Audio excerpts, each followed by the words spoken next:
From the Tour de France to the Deutschland Tour, just a small step. I mainly participated to keep my racing rhythm for my big goal in the autumn, Il Lombardia.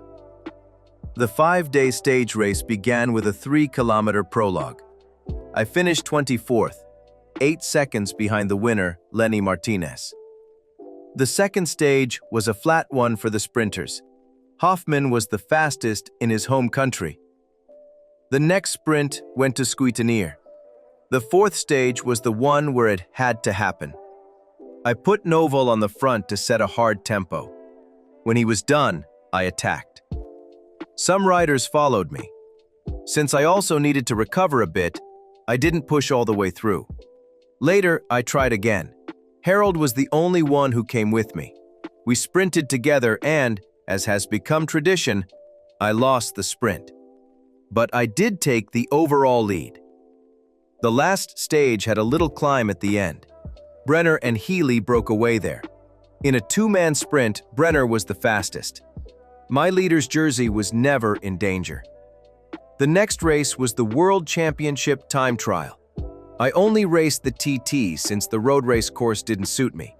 I got to sit in the hot seat for a while, but just like last year, I eventually came up short for the podium. I finished 4th. Remco Evenepoel was the happy winner. A week later, I already got another shot in the European Championship time trial. Again, I only raced the TT. Unfortunately, it didn't go very well. I finished 8th. Remco Evenepoel won the time trial and took his second title in a week. Gran Piemonte was my last race before Il Lombardia. On the penultimate climb, some favorites already attacked. I decided to stay calm and save my effort for the final kilometers. When I launched my chase, no one could really follow. I caught Pogačar, passed Seixas, and then reached the leader. With 400 meters to go, I rode him off my wheel. I took the victory in this one-day race, something I don't often manage to do. The last race of the year, as in recent years, Il Lombardia. Quite early in the finale, our Slovenian friend attacked, bringing Del Toro and Seixas with him. I still had 2 teammates left, so I had them do the chasing. Sadly, they were done a bit earlier than I had hoped, which meant I also had to ride some of the valley with other riders on my wheel. When we hit the last 3 climbs, it was time to go all in. I heard enthusiastic commentary over the radio. I was seriously making up time. I had started the last climbing section 1 minute 30 seconds behind, but at the top of the second climb, I was completely alone. Castrillo had come with me out of the peloton and lasted the longest, but when I passed Pogačar and his companions, they were completely spent. The last 15 kilometers I stayed focused, but the victory was never in doubt. The monument I had wanted to win for years was finally mine. Il Lombardia, in my home country. I'm very satisfied with this result and head into the winter with a fantastic feeling. Next season, I'll ride for the new Specialized team. This is a World Tour team with an Italian license. It feels like the circle is complete. I also want a slightly different race program in the autumn. A new year, a new team, but the same goals. We speak with Davide Grimaldi, the winner of the last Tour de France and Il Lombardia. Great that you've taken some time for us, Davide. How are you doing right now? Tired but satisfied, as they say. It's really been an incredible season, with a beautiful cherry on top by winning Lombardia. That was some performance. You basically rode everyone off your wheel. What went through your mind when you attacked? To be honest, it wasn't really even an attack. I just started riding my tempo and figured I'd see where it would take me. I actually didn't expect it to work out. At one point, I was 2 minutes down on Pogačar's group. But once the road tilted steeply upwards, I caught them in no time. I've never had such a good day on the bike as that one. This race always passed right by my childhood home, so it really means a lot to me. But your biggest victory came in July. You're the first rider to beat Pogačar in the Tour since Vingegaard back in 2023. How did you pull that off? Mainly by focusing on my own strengths. I'm not the type of rider who just blows everyone away. But in the mountains, when it becomes man against man, that's where I shine.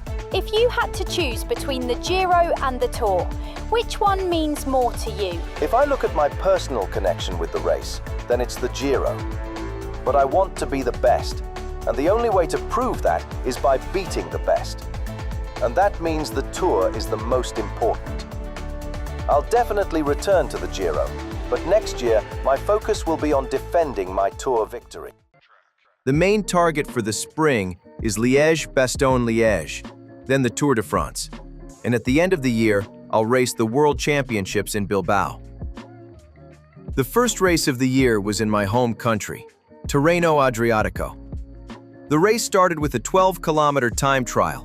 I finished 5th, 22 seconds behind Tarling. The second stage was a sprint, won by Milan. Redden was the fastest in the third sprint. The fourth day had a hillier profile. The finish was on an uphill, where Evenepoel won the sprint. Ghana was the fastest in the fifth, also hilly stage. The sixth stage was the Queen stage, with 2 tough climbs back-to-back. On the first climb, Pogačar attacked and quickly built a big gap. On the second climb, I attacked myself. The gap was 1 minute 50, but at the top, it was just 10 seconds less. Pogačar was going to win the race, and he deserved it. We closed with another sprint stage. Milan was the best again. The Tour of the Alps was my last race before Liège-Bastogne-Liège. The first stage was a sprint, won by Cassani. The second stage had enough climbing meters, but the pace wasn't high enough to create big gaps. It ended in a reduced bunch sprint, won by Baroncini. Milan was the fastest in the third stage.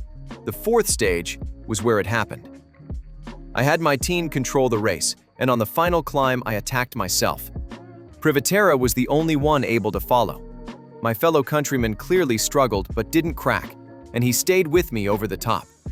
On the descent, I put enough pressure to open a gap, riding my first victory of the season.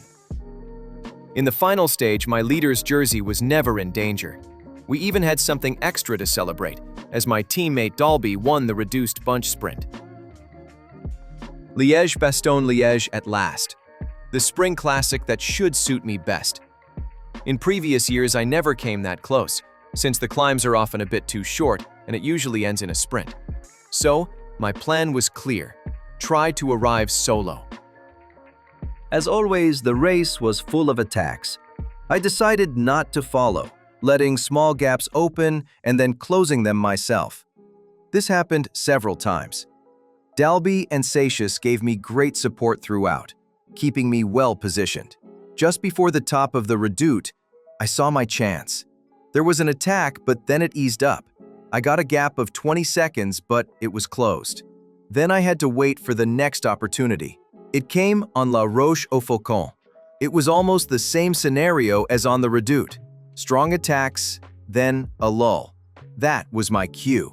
I attacked right on the top and quickly gained 15 seconds.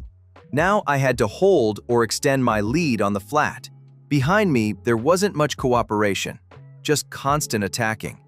That brought them closer, but the stop and go worked in my favor. My gap grew to 40 seconds. I was really suffering though. I knew the last 5 kilometers were downhill, so I just had to survive until then.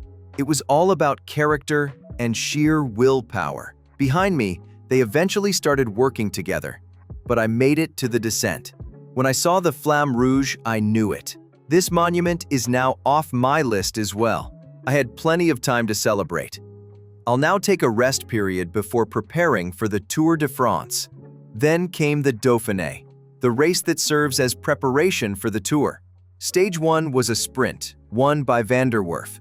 With a late attack, Tadej Pogačar won Stage 2.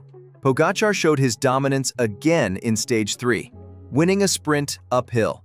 Stage 4 was a time trial. Here I was in my element and took the stage victory. I also moved up to second overall. Del Toro became the new leader. I gained 1 minute 24 seconds on Pogačar. On day 5, it was champagne again. My teammate Warrenskjold was the fastest in the sprint. The last 3 stages were tough mountain stages. In the first, I had a solid day. When Di Pietro upped the pace, we unexpectedly found ourselves off the front. I seized the moment and kept going. I came close to the win, but in the end, it was the early breakaway that took it. Pogačar had an off day and lost 5 minutes. Jonas Vingegaard isn't the same rider he was 3 years ago. He no longer fights for Grand Tour victories. But in this stage, he showed he's not finished yet. From the breakaway, he took the win. Pogačar had a much better day too, attacking and riding away from me. I rode my own pace and only lost 30 seconds. No panic, my lead was still comfortable. The final stage was very similar. An early breakaway won again, Martí this time, and Pogačar attacked early, dropping me.